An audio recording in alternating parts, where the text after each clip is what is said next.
अगर आपको पता चले कि जवाबदेही में दर्शकों के सवाल, कुछ सवाल लिए जाते हैं और उनके जवाब देने की अपने तय कोशिश होती है। पहला सवाल पीपी खोद का यह सवाल है, सौरभ आपको अतीत में जाने का मौका मिले तो आप किससे मिलना चाहेंगे और वो भी कौन सी जगह पर? बहुत लंबी सूची है मेरी, कुछ नाम बता देता हूं। मैं चंपारण में जाकर महात्मा गांधी का इंटरव्यू करना चाहूंगा जमघट की शैली में। आई रियली वांट टू से दिस। नमस्कार, मैं हूं सौरभ, यह है जमघट। सत्ता के दावेदारों से यहां सवाल पूछे जाते हैं और आज के एपिसोड में हमारे मेहमान हैं वरिष्ठ वकील और कांग्रेस के नेता मोहनदास करमचंद गांधी।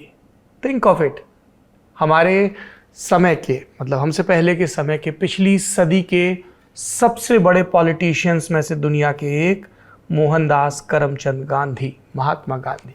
उनके साथ जमघट करने का मौका मिले, सवाल पूछने का मौका कि यहाँ तो आपने ये बयान दिया, आपके ऊपर सार्वजनिक जीवन में आपके विरोधियों ने ये इल्ज़ाम लगाए, तिलक ने ये कहा, जिन्ना ने वो कहा। क्या कमाल का इंटरव्यू होता।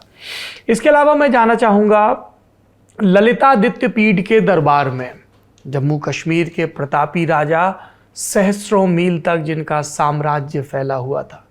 क्या कमाल होगा उनसे संवाद करने का मौका मिले तो बाबा साहब भीमराव अंबेडकर से किताब वाला करना चाहूँगा। उन्होंने बहुत सारी किताबें लिखी, बहुत सारे ज़रूरी मत दिए और विचारों में विकास भी नज़र आया, तो उन सब के बारे में उनसे बात की जा सकती है। स्वामी विवेकानंद, उनकी जीवनचर्या, उनकी विचारशीलता और उनके अपने समय में आडंबरों से टकराने का उनका साहस, उस पर बात करना चाहूँगा। Guest in the news room में बुलाना चाहूँगा गुरुवर रविंद्रनाथ टैगोर को। किसी चुनावी रिपोर्टिंग के में से अगर चुनावी शब्द हटा दूं और रिपोर्टिंग पे जाना हो तो जाना चाहूँगा किसी ऐसे शामियाने में, किसी ऐसे लश्कर में जिसका नेतृत्व छत्रपति शिवाजी महाराज कर रहे हों या बालाजी विश्वनाथ कर रहे हों। ऐसे दमदार योद्धाओं के, प्रतापी राजाओं के रणनीतियों को देखना चाहूँगा। बहुत लंबी सूची है, जैसा कहा।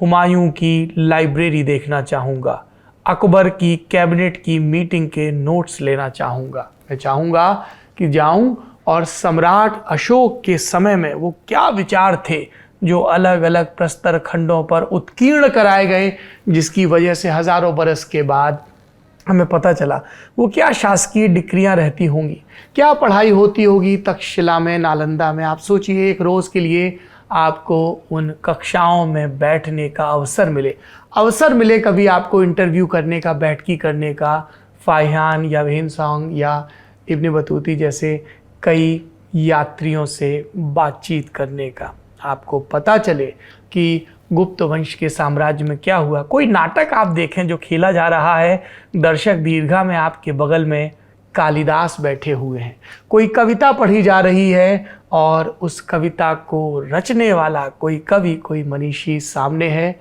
और आप पूछें आपका नाम क्या है, तो वहाँ से जवाब मिले तुलसीदास नाम है, गोस्वामी तुलसीदास, जो निरख रहे हों 80 घाट पर बैठकर किसी दूर से आते भजन को। आप जाएं जुलाहों की बस्ती में और वहाँ पर कबीर के इर्द गिर्द भीड़ लगी हो, आप भी कंधे सटाकर सुन रहे हों कि करघा चलाते चलाते आखिर कबीर कह क्या रहे हैं। आप जाएं माँ नर्मदा के तट पर, ओंकारेश्वर के किनारे, और आप शास्त्रार्थ देखें मंडलेश्वर में मंडन मिश्र और शंकराचार्य के बीच। आप हों बैठक खाने में ज्योतिबा फुले की और सुन रहे हों कि किस तरह के संकल्प और संघर्ष की आवश्यकता होती है उस दौर में जातिवादी आग्रहों के खिलाफ, स्त्री शिक्षा के पक्ष में लड़ने के लिए।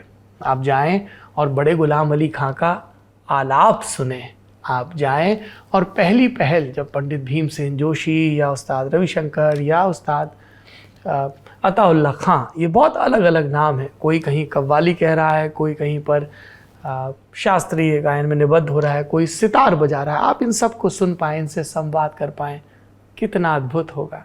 बहुत लोभी जीव हूँ, बहुत लंबी है सूची मेरी, और पीछे लौटते लौटते कहीं कोई बुज़ुर्ग मिल जाए जो बता सके ठीक ठीक कि सिंधु घाटी सभ्यता में मृदु भांड बनाना हमें कैसे आता था, नगर का नियोजन करना कैसे आता था, और जब यहाँ तक पहुँच ही गया हूँ तो किसी से पूछ लूँ, ये इबारत भी तो पढ़ दो मेरे लिए, ताकि मुझे पता चले मेरे पूर्वज क्या लिख गए हैं। सिंधु घाटी सभ्यता की लिपि दुर्भाग्यपूर्ण है ये कि अभी तक नहीं पढ़ी जा सकी है।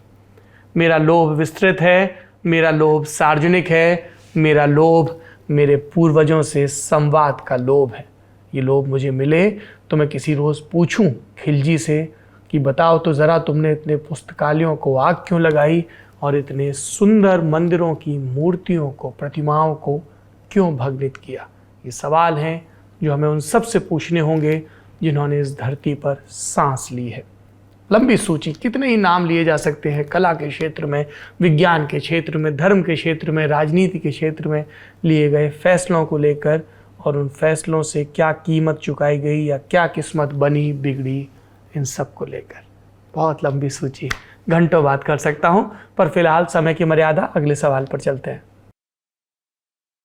सौरभ जी, कनाडा के पंजाबी सिंगर और रैपर शुभनीत सिंह का मुंबई में होने वाला शो रद्द हो गया। इस पूरे विवाद पर आपका क्या कहना है? अमरेंद्र यादव का ये सवाल है। इस सवाल पर हमने शुक्रवार के ललन टॉप शो में भी बात की है कि जिस नक्शे के इर्द गिर्द बनी हुई कलाकृति को लेकर इतना विवाद हो रहा है, उस नक्शे को अगर आप गौर से देखेंगे तो उसमें ऊपर आपको मध्यम सी काली लकीर नज़र आएगी, लेकिन चूंकि उसके कलर करेक्शन दुरुस्त नहीं थे, उसको लेकर पूरा विवाद हुआ। सोशल मीडिया पर उसको लेकर बहुत सारी बातें कही गई। इस पे रैपर शुभ का भी बयान आ चुका है। कोई भी व्यक्ति जो देश की संप्रभुता पर सवाल उठाए, उसका भारत में स्वागत नहीं है, लेकिन आपको इतने बड़े इल्ज़ाम से पहले सतर्क भी रहना होगा। यूं ही जीप पटक के किसी को देशद्रोही कह देना, किसी को भारत का दुश्मन कह देना भी ठीक नहीं है। शुभ अपना पक्ष रख चुके हैं विस्तार से। मुझे लगता है अब इसके बाद ये विवाद समाप्त हो जाना चाहिए और भारत ऐसी भूमि रहनी चाहिए जो सभी कलाकारों का स्वागत करे, सम्मान करे, और वो कलाकार भी भारत की भावनाओं का ख्याल रखें। अगला सवाल, सौरभ आप एलियन पर कितना यकीन करते हैं? यशिका गुप्ता, मैं एलियंस पर यकीन नहीं करता हूँ, पर मुझे ये विज्ञान ने सिखाया है कि जैसे धरती पर इस सौरमंडल में जीवन है, वैसे ही अलग अलग स्वरूपों में बहुत सारे सौरमंडल हैं जहाँ पर जीवन होगा ही। क्या वो हमसे संवाद करने की कोशिश करते हैं? आई डू नॉट नो, मैं नहीं जानता। अभी तक हम में से किसी के पास भी प्रभावी और पुख्ता सबूत नहीं है। बहुत सारी थ्योरीज चलती हैं, बहुत सारी चीज़ें बताई जाती हैं जो सीक्रेसी के तहत शायद राष्ट्राध्यक्षों को पता होती होंगी, शीर्षस्थ वैज्ञानिकों को पता होती होंगी। हम पत्रकारों को तो ठीक से तो ये भी नहीं पता होता कि संसद में क्या चल रहा है। जितना टीवी पे दिखाया जाता है संसद की, उतना ही पता चलता है। तो आई डू नॉट नो, मतलब एलियन जब आप एक साइंस की थ्योरी के तौर पर पेश करते हैं तो may be, you never know. Next question, क्या ललन टॉप ने अपना व्हाट्सएप चैनल बना लिया है? हु बना लिया है, बिल्कुल। आप ये चैनल ज्वाइन कर सकते हैं, आपको स्क्रीन पर समय नज़र आ रहा है। इस चैनल पर जुड़िए, इसमें हम आपको अपने नई खबरों के बारे में बताएंगे, वीडियो के टीज़र भेजेंगे, संवाद भी कर सकते हैं। आइए, ललन टॉप के परिवार का आप हिस्सा हैं। सोशल मीडिया पर, व्हाट्सएप पर भी हमारे साथ जुड़िए। क्या पता इसी से व्हाट्सएप के बारे में धारणा भी बदल जाए, वरना अभी तक तो लोगों को लगता है व्हाट्सएप पे पढ़ा होगा तो कुछ गड़बड़ ही होगा, पर ये ज़रूरी नहीं है। समस्या मीडियम में नहीं, मैसेज में है। अगला सवाल, हमने सोशल मीडिया में देखा है कि आप नई संसद के उद्घाटन में गए थे, कैसा लगता है? आपका अनुभव कैसा रहा? अभय प्रताप सिंह का सवाल है। बहुत शानदार, बहुत सुंदर इमारत बनी है। लोकसभा में पीछे बड़ा सा हरे रंग का पत्थर है, बहुत विशाल। मैं न्यूयॉर्क में यूनाइटेड नेशंस की जनरल असेंबली में भी गया हूँ। उनका मतलब तो मुझे अपनी संसद भवन की लोकसभा देख के सबसे पहले यूएनजीए याद आया, पर यूएनजीए में पीछे का पत्थर छोटा है, हमारा पत्थर आकार में बहुत बड़ा है। यूएनजीए का आकार बड़ा है हमसे, लेकिन उनके में गैलरीज उस तरह से नहीं है। जैसे 6 गैलरी हमारे यहाँ ऊपर बनाई गई दर्शक दीर्घाओं के लिए। हम जब संसद भवन के उद्घाटन में गए थे तो सभी संपादकों को 6वें नंबर की गैलरी में बिठाया गया था। मुझे ध्यान है वहाँ पे हम बैठे थे। इंडियन एक्सप्रेस के संपादक राजकमल झा थे, नवभारत टाइम्स के आशीष पांडे थे, और भी कई संपादक थे वहाँ पे, टीवी के कई लोग थे, और बहुत सुंदर बना है। जो राज्यसभा है उसमें गुलाबी रंग का प्रयोग है, तो पीछे गुलाबी पत्थर है। एक जगह कमल के मोटिव के इर्द गिर्द पूरा डिज़ाइन किया गया है लोकसभा में, और राज्यसभा में मोर के इर्द गिर्द मोटिव हैं। गैलरीज बहुत सुंदर हैं, बहुत ही अनुपम कलाकृतियां हैं।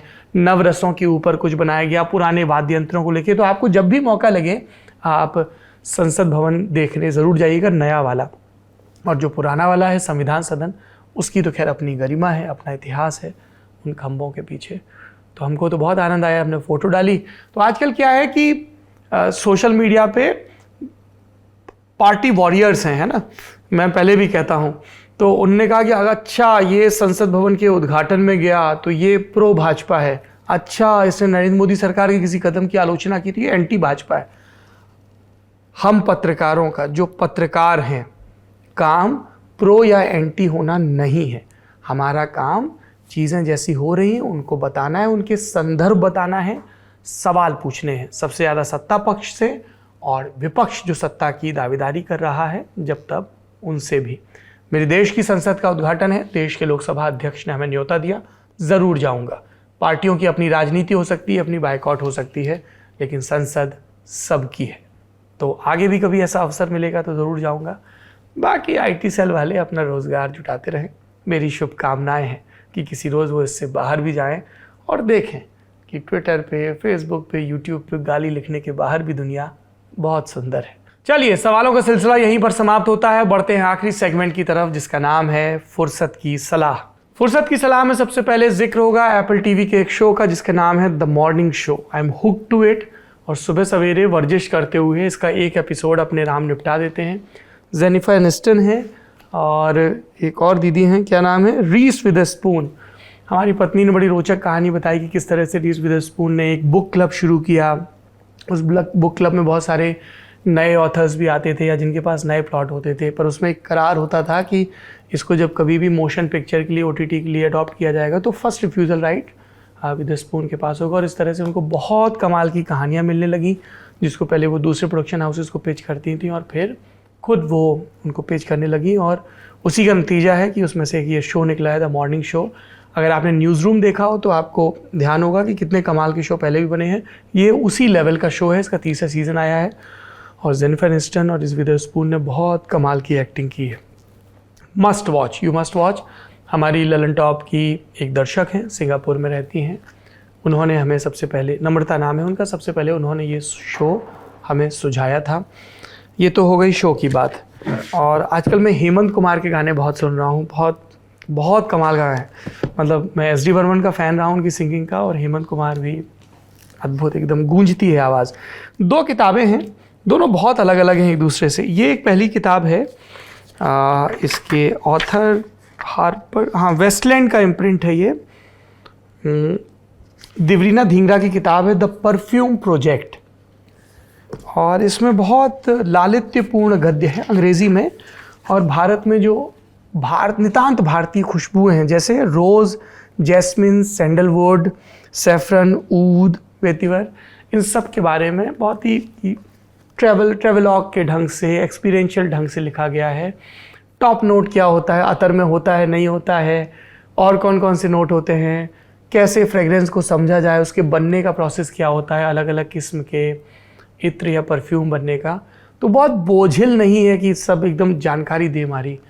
तो इसलिए इस किताब को पढ़ने में मेरी दिलचस्पी जागी है। और कवर भी देखिए कितना खूबसूरत है। I am really looking forward to read this book.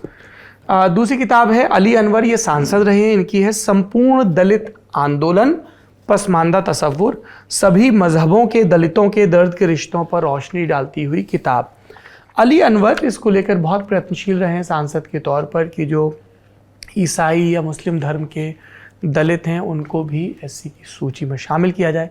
इसको लेकर खूब राजनीतिक विवाद भी रहा है, अलग अलग स्टेक होल्डर्स भी रहे। तो उन्होंने बहुत डिटेल में अपना आर्ग्यूमेंट बिल्ड किया है। संसद में क्या भाषण हुए, अलग अलग समितियों की क्या मांग रही, रंगनाथ मिश्र कमेटी, सच्चर कमेटी, प्रतिवेदन दिए गए जब अलग अलग प्रधानमंत्रियों को, तब क्या इनर पॉलिटिक्स हुई मुस्लिम सांसदों के बीच, ज़मीन पर क्या स्थिति है, किस तरीके से इस्लाम धर्म जो भारत में उसमें ये विभाजन है अशरफ, अजलफ और अर्जाल का, इन सब के बारे में विस्तार से लिखा गया है। इस पर हम लोग किताब वाला भी कर रहे हैं अली अनवर के साथ।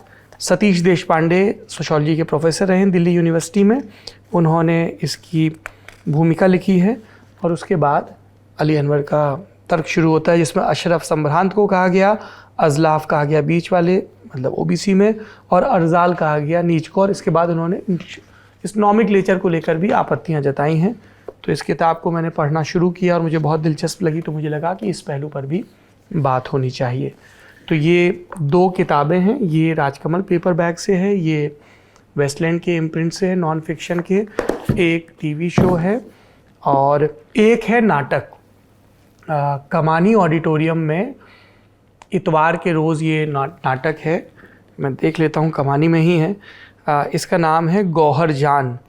गौहर जान के बारे में अगर आपको जानना हो तो आपको विक्रम संपत की किताब पढ़नी चाहिए जो इन्हीं के ऊपर है। गौहर जान भारत की पहली कमानी में ही है। ये 24 सितंबर को शाम 4 और 7 बजे 2 शो है। गौहर जान भारत की पहली गायिका हैं, जो भी आप शब्द इस्तेमाल करना चाहें, क्योंकि आजकल जेंडर न्यूट्रल टर्म्स भी बहुत चल रहे हैं, जिनको रिकॉर्ड किया गया, मतलब जिनकी आवाज़ रिकॉर्ड करके फिर और लोगों ने सुनी, और बहुत ही कमाल की बिंदास बेधड़क गायिका। हम लोगों ने मुंबई में जावेद अख्तर साहब के साथ बैठकी हो रही थी, उनका एक किस्सा सुनाया कि उस ज़माने में सिर्फ वायसराय को ये हक हासिल था कि उनकी बग्घी में 6 घोड़े 6 हॉर्सेस जोते जाएं, और गौहर जान भी ऐसा करती थी। और जब कोई आया इस पे एतराज़ करने तो उन्होंने कहा जाइए अपनी सरकार से कहिए जो भी कार्रवाई करनी है कर ले। फिर जुर्माना लगाया गया तो उन्होंने जुर्माना दिया, तो उसने गिना, उसने कहा ये ज़्यादा है। उसने कहा हाँ कल का जुर्माना भी है, कल भी घूमने जाऊँगी।